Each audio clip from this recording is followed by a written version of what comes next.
میں عالم عرب کے بارے میں تو یقین سے کہہ رہا ہوں، احادیث نبویہ سے صاف ظاہر ہے، ویل للعرب من شر قد اقترب، عربوں کے لیے ہلاکت ہے۔ حدیث میں آتا ہے کہ ایک شخص کے 100 بیٹے ہوں گے تو 99 مر جائیں گے، ایک بچے گا۔ سب سے بڑے مجرم وہ ہے، ان کی مادری زبان میں اللہ کا کلام، اور انہوں نے اللہ کے کلام کے پیچھے اپنے آپ کو نہیں لگایا، اسے اپنا امام نہیں بنایا۔ کہتے ہیں وَاجْعَلْهُ لَنَا إِمَامًا وَنُورًا وَهُدًى، اسے ہمارا امام بنا دے۔ تم بناؤ گے تو بنے گا نا امام، بنانے کو تیاری نہیں، دعائیں مانگ رہے ہیں بڑی لمبی لمبی، ایک ایک گھنٹے کی دعا جو ہے حرمین کے اندر مانگی جا رہی ہے، تراویح کے بعد اور ختم قرآن کے بعد۔ یہ دعائیں تمہارے منہ پر دے ماری جاتی۔ ہو کون تم؟ لستم علی شیء حتی تقیموا التوراۃ والانجیل وما انزل الیکم من ربکم، اے نبی کہہ دیجیے اہل کتاب سے تمہاری کوئی حیثیت ہماری نگاہ میں نہیں ہے جب تک کہ تورات اور انجیل کو قائم نہیں کرتے۔ یہی بات اپنے بارے میں سمجھیے، یا اہل القرآن لستم علی شیء حتی تقیموا القرآن، جب تک قرآن کے نظام کو قائم نہیں کرتے تمہارا منہ نہیں ہے کہ ہم سے دعا کرو، دفع ہو جاؤ۔ تم پڑھو قنوت نازلہ، کوئی اثر نہیں ہوگا۔ ڈھاکہ فال ہو گیا، روتے رہے، چیخ چیخ کر پکارتے رہے، حرمین میں پکارتے رہے، سنا اللہ نے۔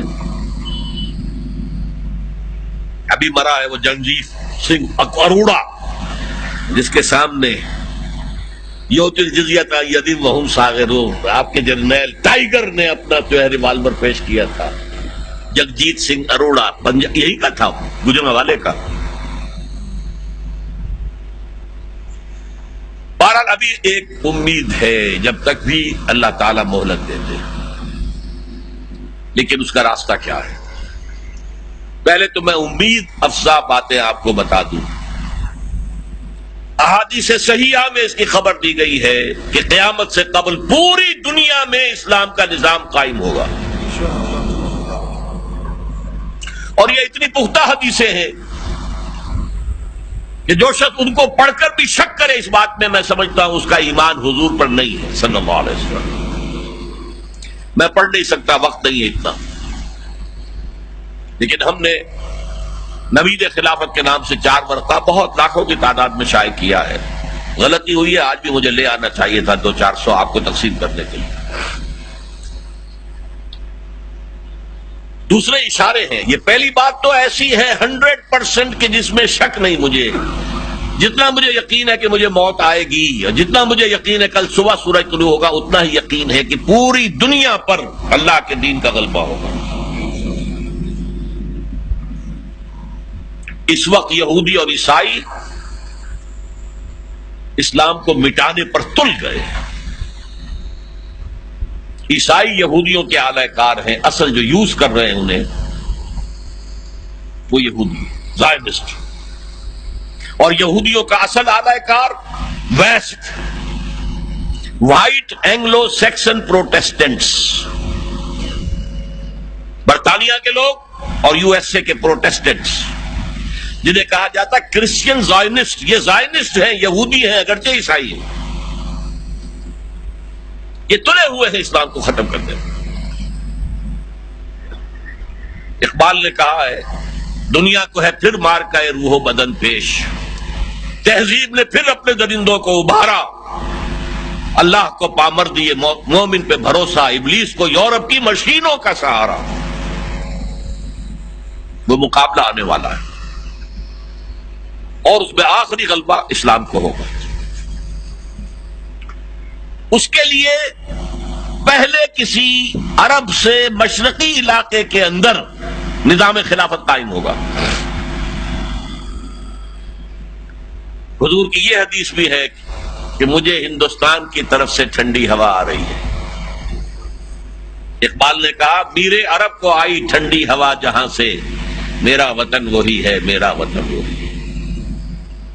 اور حدیث میں آیا ہے یخرج الناس من المشرق یوطئون للمہدی یعنی سلطان۔